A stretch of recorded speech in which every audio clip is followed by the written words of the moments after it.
The most emotionally charged issues on the November ballot, California's death penalty.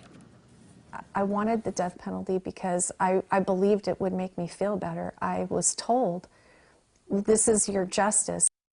In just days, voters will be asked to weigh in on two propositions that are literally life and death decisions. With one ballot measure looking to repeal the state's 38-year-old death penalty and another measure seeking to speed up the process. CBS 13's Sharon Raget joins us live now, getting answers tonight on what's to come on November 8th. Sharon? Christina and Sam, those who support speeding up the death penalty process and those who want to get rid of it altogether both agree that the state's current system is broken and something needs to be done.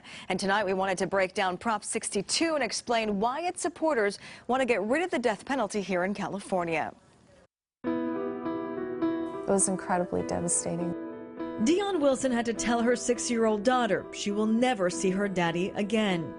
Absolutely the worst moment of my life. Wilson's husband, a San Leandro police officer, was killed in the line of duty 11 years ago. Officer Dan Nemi was gunned down by a man who had been in and out of prison. I wanted the worst for him. I wanted him to suffer. I wanted the worst possible punishment. I wanted to pull the trigger myself. Wilson initially thought the death penalty for her husband's murder would bring her some sort of comfort or closure. I believed it would make me feel better. I was told, this is your justice and we're going to get it for you. But after realizing the death sentence wouldn't bring her husband back, Wilson had a change of heart. Being the wife of a police officer, public safety came first, and she soon realized that California spends tens of millions of dollars on a capital punishment system where the real investment, she believes, should be going to the root of the problem, the communities who need it most. What might be the possible interventions that we could put in place ahead of time to stop what happened to my husband from happening to somebody else?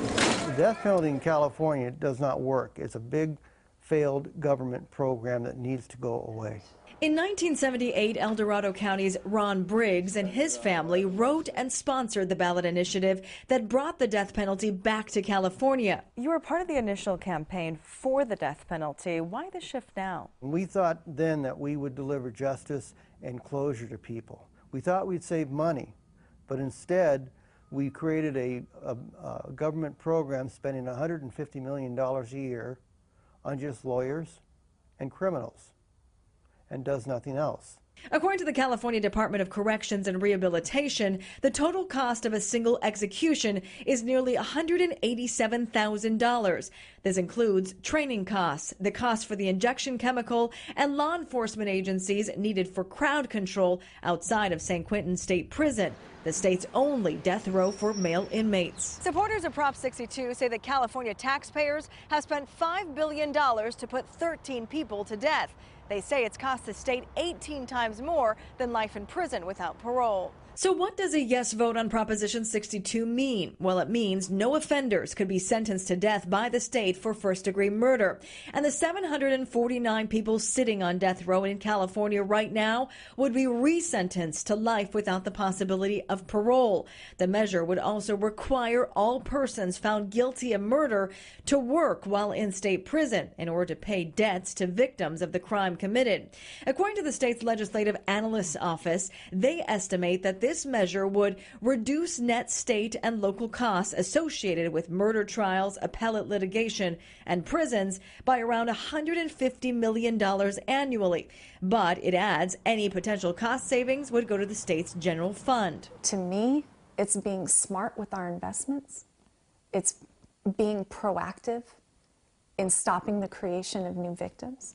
Dionne and her daughter won't ever get their loved one back, but now their mission is to fight for a real kind of justice, one that would make her husband proud. I hope that people will make what I believe is the right decision and vote yes on 62 and no on 66. Again, as you saw here, those in favor of Prop 62 say the death penalty isn't closure. It keeps families of victims tied up in hearings and appeals for years.